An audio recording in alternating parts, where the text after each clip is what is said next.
Welcome to Think Big with Dan and Qasim. Join hosts Dan Melnick and Qasim Masood as they explore big ideas, limitless possibilities, and engage with visionaries, entrepreneurs, and thought leaders who dare to dream big, get inspired, motivated, and find practical tips for personal growth. Think big, dream bigger, and ignite your potential. Welcome to the Think Big with Dan and Qasim, and today our guest is Afshin. Afshin, how are you doing today? I'm doing all right, thank you. Awesome. So, Afshin, can you let us know where you live and what you do? Well, we're an internet-based business, and we sell fine jewelry, platinum, gold, solid gold, silver, gemstones, diamonds, really the entire fine jewelry category. Well, that's great. Awesome. So, can you please let me know what are your roles in the company? Because as a founder, you may have many roles. You may be wearing a lot of hats, but yeah, what are your core responsibilities? Right. So I'm the CEO and founder. We're a small family-run business, so I really do a lot of it. I do everything from, marketing, product development, to, social media. Really just there's a whole gamut of different things that we do. We work with a different network of, suppliers and manufacturers, also working with them as well directly to obtain the best pricing possible for our customers. That's great. Awesome. So when you are talking about the marketing, you said you are looking into the social media as well. So how you are doing the marketing for your company? Because I believe in terms of your business, there will be many recurring customers as well, and there will be word of mouth, a lot of word of mouth, some offline marketing as well. So I think you are running a mix and match of online marketing and offline marketing. So how you are handling this? Yeah, it's primarily online. And also, if we're talking about offline, it still originates online. We do get like a loyal customer base. We're a Christian-owned company, so we also get a lot of loyalty because of that from Christian customers, for example, or conservative-minded people. Although, of course, we're open to, everybody. We don't discriminate in that sense, but we do see a return of customers for that reason, as well as just the quality and the pricing, customer service. I think customer service plays a big role in a lot of that. Having reviews, we have like a 4.9 out of 5-star rating with thousands of independent verified shoppers. So things like that really help. And then you've got the big guys like Google, organic search, organic SEO, pay-per-click, all the different components of e-commerce marketing. That's great. And how you're managing it? You have an in-house team, or you work with other vendors in this case? I do some of it myself, what I can to save cost. And then, and also, the fact that I know my products better than anybody else would, right? So, and nobody really cares about company more than I do in that sense. So some of it I do myself, what I can, but other parts I do outsource. Someone will handle the Google ads, for example. But it just depends on which marketing platform we're talking about. Makes sense.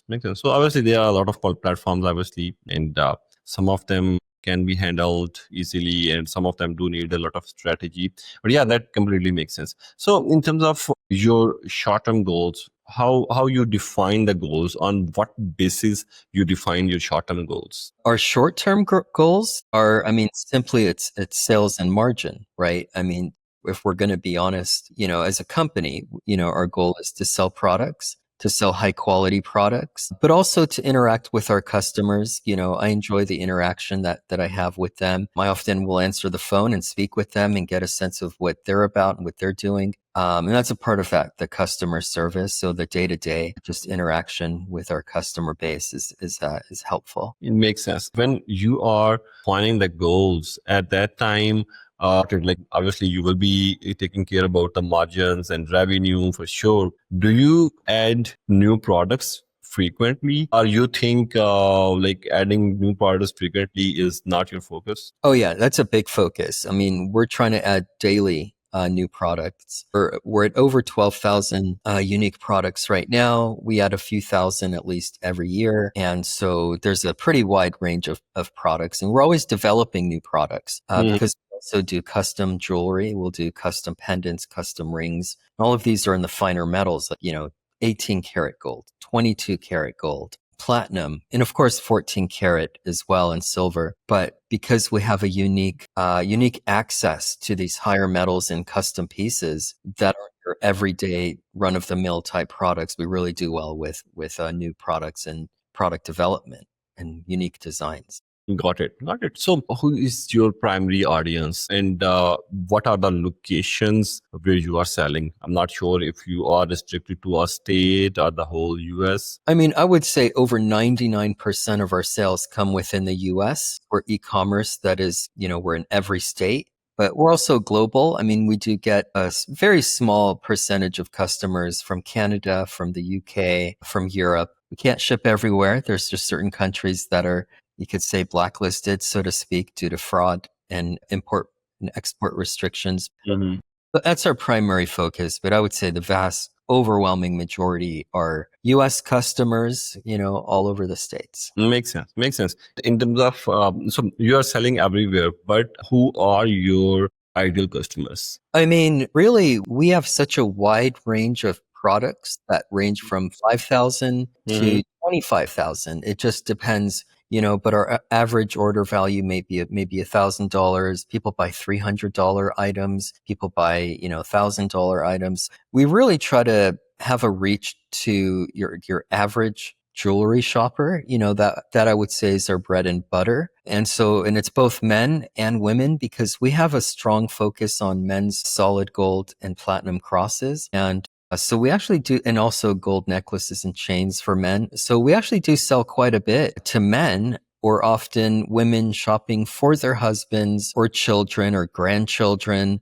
And so we almost equally sell to both men and women. And there is no age limit, right? Really? Oh, I mean, I've talked to 80 plus year old customers who are shopping for their grandkids. But I would say we don't get a lot of teenagers. They usually aren't buying $800 gold cross. So it's like, early to mid 20s, average 30s, 40s, 50s, 60s are our customers for fine jewelry. Makes sense. Completely makes sense.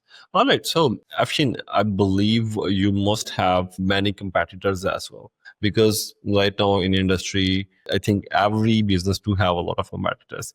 So, what sets you apart from the market? Do you have any sort of differentiators? Yeah. And I don't know if this is a good thing or a bad thing, but we honestly don't pay attention to our competitors. We just focus on providing the best possible service and product. And so what really sets us apart is we founded this company with a value-based approach. A lot of jewelry, they do what's called keystone or triple keystone, where with triple keystone, they mark it up 3 times the value. And if you go to a jewelry store, retail store, sometimes it's even more than that. So we typically are about 30% below your average retail. It's not specifically like a scientific formula. We came up with that, but just from my knowledge and experience of the industry, we tend to be about 30% or so less. And so we provide value for the same products, and often higher quality products, because like I said, a lot of our pieces, they're handmade, and they're handmade in the USA. They're individually crafted. So we compare that to a lot of like the mass produced foreign made products that are, coming out and casting by the thousands in China or wherever else. We tend to stay away from that as much as we can. It's inevitable within the jewelry market if you want some like really cheaper items to have that as an option. But the vast majority of our products are US made, and they really are higher quality than a lot of even regular jewelry stores. And just real quick, a part of the reason for that is because if you're in rural America somewhere, if you're in a small town, but you want to buy something really nice, you might not have that option at your local jewelry store, or you might have a limited selection. Whereas, we've got connections to the top manufacturers across the United States, providing over 12,000 products, unique products right now. So we actually give people a lot more options at a lower cost and higher quality in most cases. That's awesome. Yeah. Awesome. So, Afshin, in terms of success, how do you measure your success? In fact, obviously, the success of your business, because there are a lot of parameters to understand the success. And one of them, I think, is most prominent, which is your revenue or your margins. But other than the revenue, what are the parameters for you to measure the success of the business? Yeah, I mean, I would say other than the revenue itself, which is from a business perspective, I would say the greatest measure of our success is our ratings. You know, like I mentioned, that 4.9 out of 5 stars is pretty difficult to achieve. Like we really go out of our way to provide personalized customer service. You're not going to get an automated, message, and be on hold for 20 minutes. You're going to get a live person within a minute or so. And then, an A plus rating with the Better Business Bureau and just other metrics like that, which really lets the customers determine our success and tells us whether we're doing well or not. So that's the greatest metric. This is your power and this is your authenticity, obviously. Awesome. Yeah, I think so. And I would just add from a marketing perspective, it would be, SEO rankings that will bring those customers so we have an opportunity to prove ourselves to them. Yeah, completely makes sense. Awesome. All right. So, Afshin, every day there are new businesses coming in the market, and every day new businesses are burning out. So, this is one of the biggest problem going on in the industry of entrepreneurship. So most of the businesses just shut down because of the new challenges, because every day they do have a new challenge and at the end they just burn out. But I believe every business, every entrepreneur face challenges, and businesses without challenges are nothing. So, but I'm not sure if in family businesses, because family businesses are usually more stable in a stable, they are more in stable state. So I'm not sure if the ratio is same or different, but I believe you must have faced many challenges as an entrepreneur. So, can you share one challenge with us that you have ever faced? And if you can let us know how you were able to fix it, then it will be great. Yeah, I mean, there's obviously many challenges running your own business. I think we started at a very good time. Because starting a new internet business today, the market is so oversaturated with tons of businesses and new businesses. We were one of the first jewelers that actually began online back in 1999. The internet was still kind of fresh back in the early 90s. I remember I didn't get an email till I was in college in like 1990 or something. So we started pretty early on. I think Blue Nile was about that time, maybe a little before or a little after us. I don't remember. Might be wrong on the date of that, but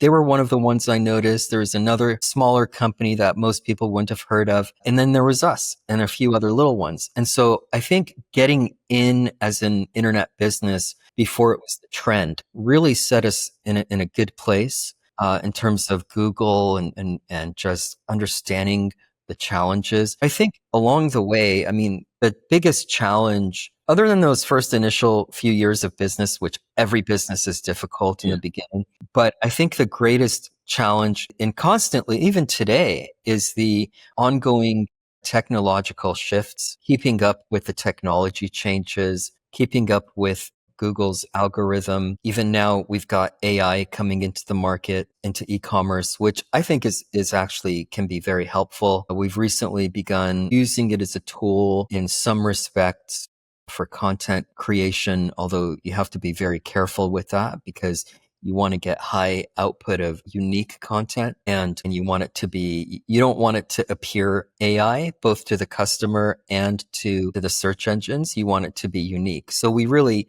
hand cater that and we really put a lot of input into it. We probably spend more time than we would have handwriting it, kind of curating that AI product description, for example. But it really, it's striking the right balance, but bringing in those new tools into e-commerce, but also staying ahead of the curve and anticipating what's to come. One example of that is that we've put so much, like every business, into Google. Mm-hmm. And Google is now facing competition from Grok, from ChatGPT. And so we have to see where the market goes and be aware of that. I would say the technology is the hardest part of running an e-commerce business. A lot of people think you just throw up your website, you put in your products, and you're just going to be a millionaire overnight. And it is an immense amount of work and it's constant. So I would say that's the biggest challenge. Yeah, this is one of the greatest advice as well, I believe. But I will ask you for one of the biggest advice that you can give us to our entrepreneurs and the ones who are planning to start a business and dreaming to be their own boss. I would say content. I would say begin with good content and try to put out daily content and really build your organic listings and organic rankings. And of course, it has to be unique. You can't copy other websites. It has to be quality writing. And so really just building up the content and achieving the rankings for those, the targeted keywords, whether it's the short tail or the long tail keywords, you really want both. And you just, you want to attack the keywords and the content, I think is the biggest part. And of course, aside from the marketing, having the right product. I Yeah. think if you have to have the right suppliers at the right pricing. If you're just going to some dropship site that's giving you generic content, generic products, it's going to be difficult to stand out. You need to bring something of value to the market. Got it. That's a beautiful advice. So at the end, Afshin, can you please let our viewers know how they can reach you? Yeah. You can share whatever you want to share. Sure. I mean, the best place is just to go to applesofgold.com. And some people miss the S in that. It's apples, plural, like the fruit of gold, like the metal, applesofgold.com. And check us out. And that's the best place, to reach us directly. Of course, you can search for us on Facebook, on Grok, on X, I should say. Grok is the A of it, but on X, you can find us. You can search us in Google and at Apples of Gold Jewelry or applesofgold.com. Awesome. Well, Afshin, thank you. Thanks for joining us today. I really enjoyed the conversation, and hopefully we will stay in touch. All right, Qasim, thank you. Thank you, Afshin. Nice to meet you. Bye-bye. You too.